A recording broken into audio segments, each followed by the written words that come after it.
Everyone told me I was doing it wrong. It's too simple. There's not enough indicators. You're not watching the right news. You're not day trading. You're not trading the way that everybody else is supposed to be trading and making money. You're not glued to a screen for 8 hours a day just sitting there watching ticker symbols flash by. But here's what's funny.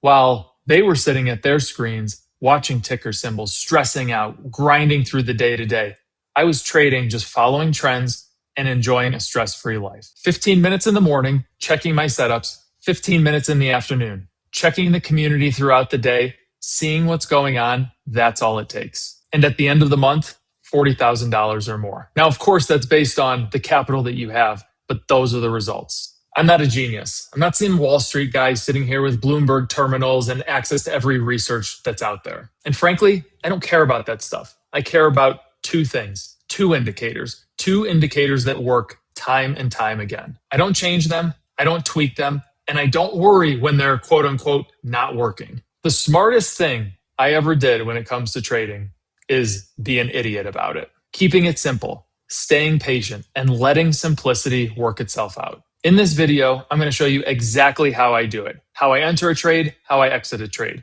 a real life example that I was in. And as importantly as it is to enter the trade, you got to get out. You got to get out at the right time and keep those profits in your pocket. So let's get into it and come over to my screen. So what I have on my screen for you now is JETS. This is the airline ETF. If you go and look and see what's in it, you have your United Airlines, American Airlines, Delta, so on and so forth.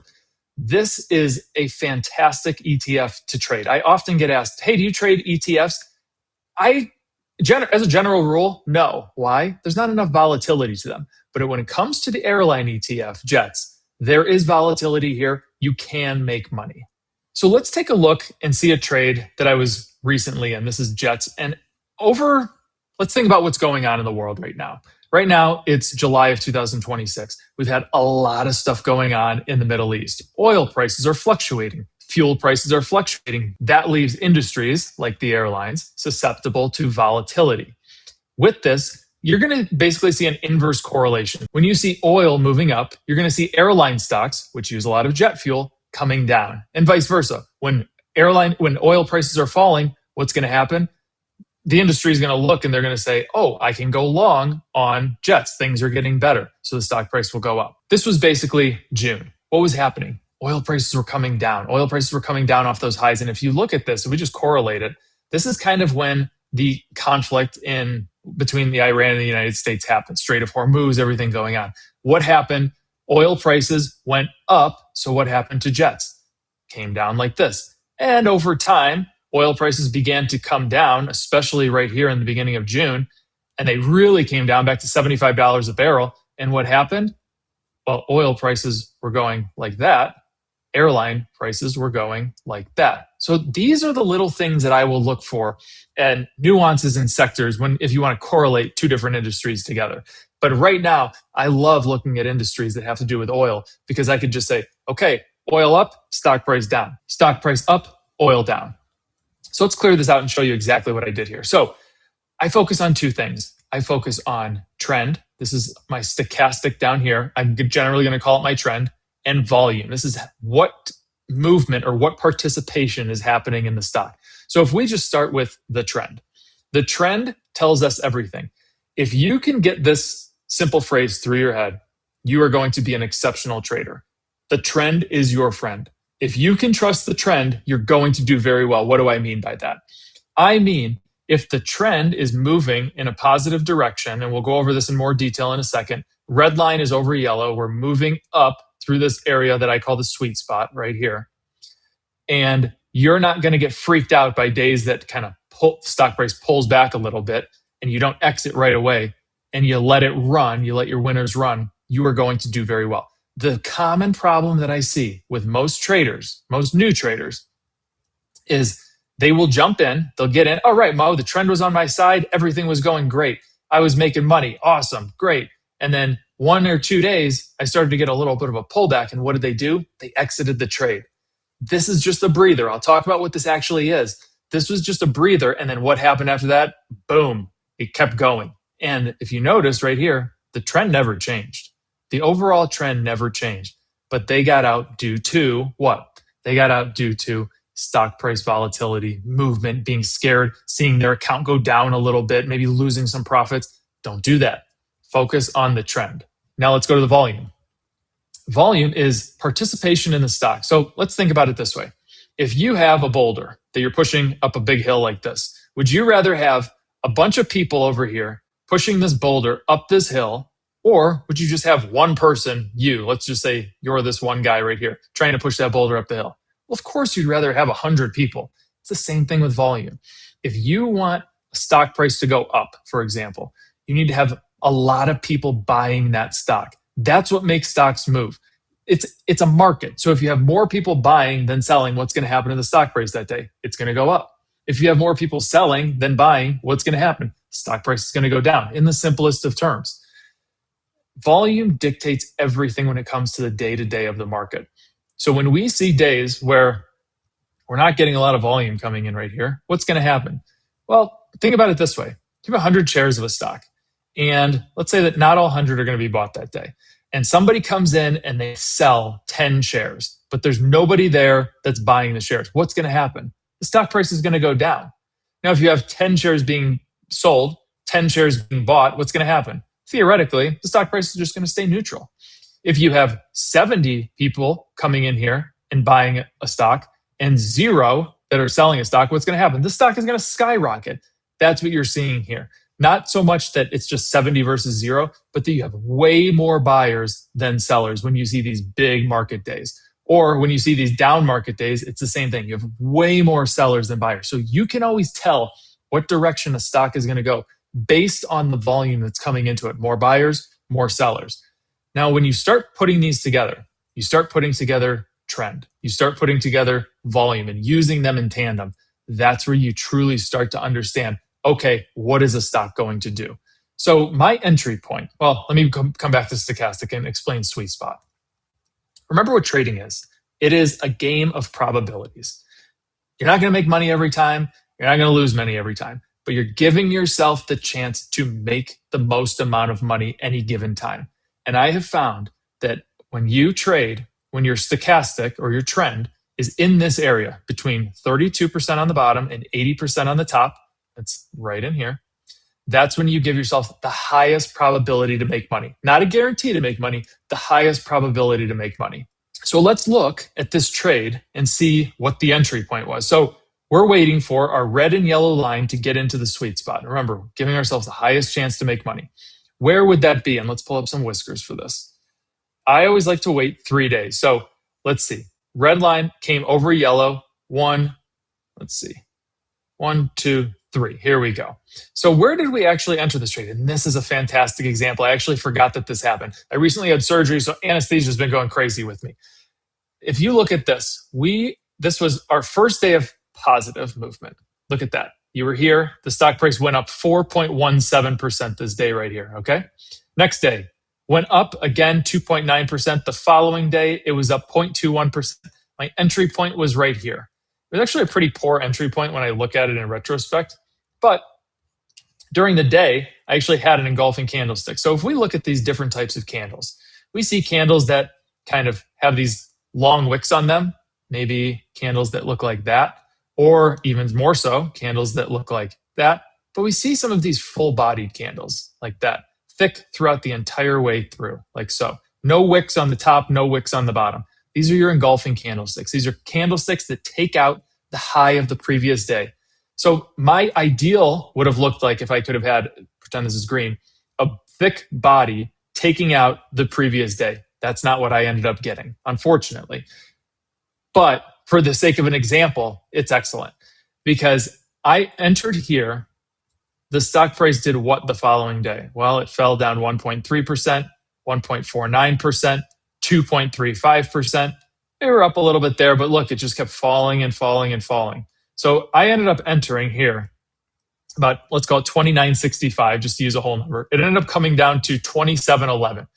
Most people would have 100% freaked out and exited the trade, but I did not. Why? Comes back to what I said in the beginning of the video. If you can master the trend is your friend, trust the trend, you are going to do very well. In this time frame, we had a little bit of a pullback here. This is called a snapback. Snapbacks are when people start taking their profits off the table. And if you look, what happened in previous days? Well, we had a number of days. We had a great 6.5% day here, followed by a 2% day, followed by a 0.5% day, followed by a 4% day, followed by a 3% day. That's, I don't know, 10, 15, 20% in a matter of 5, 6 trading days. Well, what's going to happen generally after that happens? Well, things are going to cool off. People are going to start taking some profits off the table, putting some of those profits in their pocket. That's all that is. And you notice we had pretty good volume coming in here. And then what happened? All of a sudden, the volume got very low down in here when the stock price started to fall. So I look at this saying, okay, well, the stock price is falling, but there's not a lot of participation going on. If you go back to a few minutes ago when I was talking about what makes stocks move, what volume is, this is exactly what I was talking about. There's not a lot of volume coming into the stock. Therefore, I'm not terribly worried about it. So if I have 100 shares that were to be traded in here, let's just say 50 of them were traded throughout the day. That's not a very good benchmark of saying, oh, this is now the stock price is just going to go down on me. Instead, I say, okay, volume is very low, not a lot of participation, but my trend is still positive, meaning I'm going to let this thing run. And that's the beauty of the long-term chart. You can let this thing run for weeks, months. I've ran it for over a year in some cases. That's just what happens when it comes to trend. So we're in this trade, we're losing, and then all of a sudden, what happens? Well, we start moving up. We start getting buyers to come in. We have, look at this big stretch of buyers. Granted, not the greatest volume in the world by number, but what happened to the price? It just continued to climb. Remember, I gave that example. You have 100 shares. Let's say 70 of them are buying, and that's all that happened. There was 0 sellers that day. What's going to happen? Stock price is going to go up. That's exactly what happened in this time frame. Not a lot of volume participation, but the majority of volume participation was buyers. You get the stock price to move up. Now, where do we end up exiting this trade? Because just as important as it is to enter a trade, you got to know where to exit the trade. And that's where I like to bring in my other chart. I like to supplement in my other chart, and that's my daily chart. This helps me with exits. So the difference between these two charts is, let me get rid of these whiskers again, is this trend, these are the same time frames. These candles over here are exactly the same candles over here. The volume over here, exactly the same as over here. We have a little more lines up here. We're not going to talk about that in this video. But what do you notice about the trend? The trend over here is pretty smooth. The trend over here is pretty wacky. That's because this is tracking the daily trend. This is telling me what's happening day to day in the stock versus over here, week to week in the stock, like we talked about earlier in the video. Now, when we start getting to this point up here, we're noticing that we're getting into the overbought area. So we're out of the sweet spot. Does that mean exit? No, it doesn't mean exit. It means stay in the stock. You're in the overbought area. These things can go in the overbought area for months sideways. And what happens when you go sideways up here? The stock price continues to climb. But I noticed something. I noticed that we were getting that decrease in volume overall. And what happens generally when you get a decrease in volume? The stock's going to start to pull back, just like it did over in here, where you started to get that little pullback in here. That's why I came over to this chart. And I came over to this chart for a very specific reason. As we got up into this area, which is this area that I circled right here, I noticed that my daily chart, so the day-to-day trend, not the weekly trend, the day-to-day trend was starting to turn down. Now, when you are in a stock that is long-term, you generally do not care about the day-to-day trend. But when it comes to exit points, I like looking at the day-to-day trend. Why? Because it's going to tell you what's going to happen in the next number of days. Exactly. And we started to see a lot of selling volume coming in. We started to get this peak, and then we started to get this fall that was happening. And as soon as this thing dropped below, we knew that it's the same thing over here. Guys, once this thing drops below and moves into the sweet spot to be a short, what's going to happen? Well, the stock price is going to fall. Same thing over here. Sweet spots are the same. It's just on a daily chart. Once you drop below 80%, you're going to start to go down in stock price. Now, did we think it was going to be this volatile? No, but this is what controlled the exit, saying, okay, we're starting to get a roll over here. We're starting to get less volume here. We're starting to see sellers come in here. That, to me, tells me, okay, stock price is going to pull back. This is the time to exit. Now, I know that I just threw a lot of information at you.